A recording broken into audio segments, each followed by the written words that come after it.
And for more now, we're joined by Mary McCord. She's a former acting assistant attorney general for national security and was a longtime prosecutor. She's now executive director of the Institute for Constitutional Advocacy and Protection at Georgetown Law. Thank you so much for being here.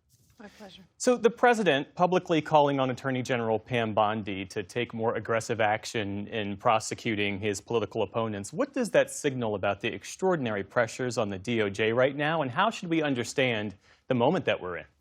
Yeah, so, I actually testified on the second day of Pam Bondi's confirmation hearings to make 3 points. I didn't know her personally, but the points were your oath is to the Constitution and not to a person, and that means your decision should be made based on the facts and the law and not based on what Donald Trump is telling you or wants you to do, that you should recuse yourself if there's ever a conflict, and that there needs to be independence between the Department of Justice and the White House. And that's been something that every single president and attorney general have believed in since Watergate. There have been policies through every single president, including under Mr. Trump the first time around, that says the White House is not going to give directions about criminal and civil enforcement actions to the attorney general, and not going to reach out and try to tell, prosecutors or U.S. attorneys like Mr. Siebert what to do.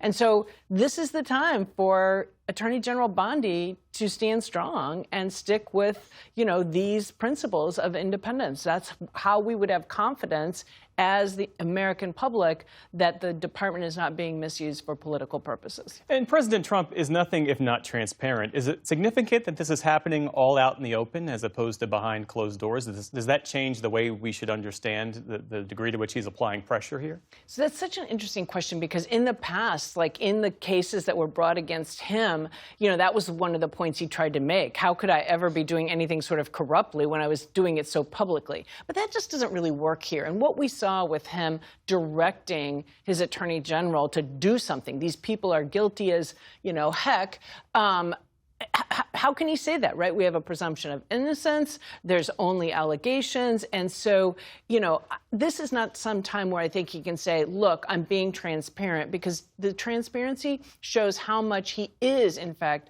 trying or attempting to use his Department of Justice for strictly political and retaliatory purposes. Let's talk about Lindsay Halligan. This is the Trump White House aide, loyal ally. She's just taken over as the top federal prosecutor in the Eastern District of Virginia after her predecessor, as we mentioned, was forced out under pressure to indict New York Attorney General Letitia James. We should say Halligan has no experience as a prosecutor.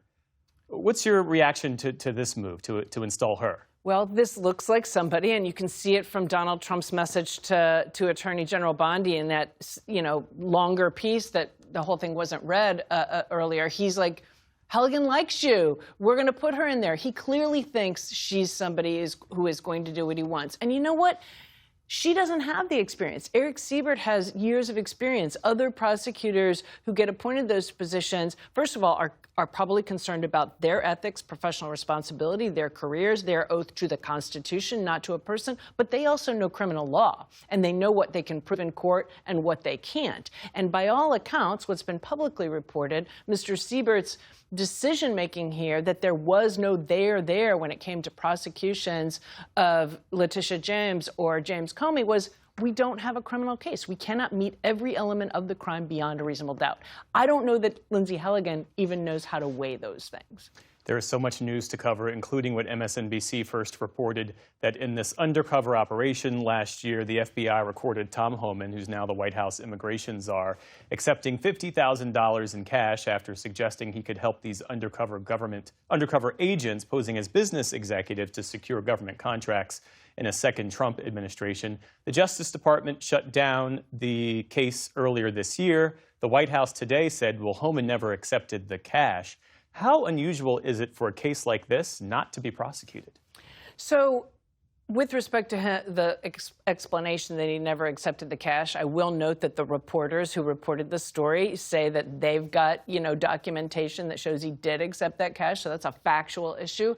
And here, I think what's unusual here is not so much whether it would be prosecuted, but whether it would be continuing to be investigated. Because, at the time he accepted this money, or allegedly accepted this money, he was not yet a public official. So like the bribery statutes, the gratuities statutes require the person to either be the public official or have been selected to be the official and not yet be the official. Now, I will note, even the White House is saying, the FBI knew he was going to be a public official under the Trump administration. So question if we aren't at that point of selected but not yet the public official. But so ordinarily, I think what you would see happening here is what I think the FBI was doing, which is, OK, now let's wait and see if when he becomes a public official, he's going to continue this behavior. And that's when it got squashed. There are possible criminal charges that could have been brought even before that, including conspiracy and wire fraud and those kind of things.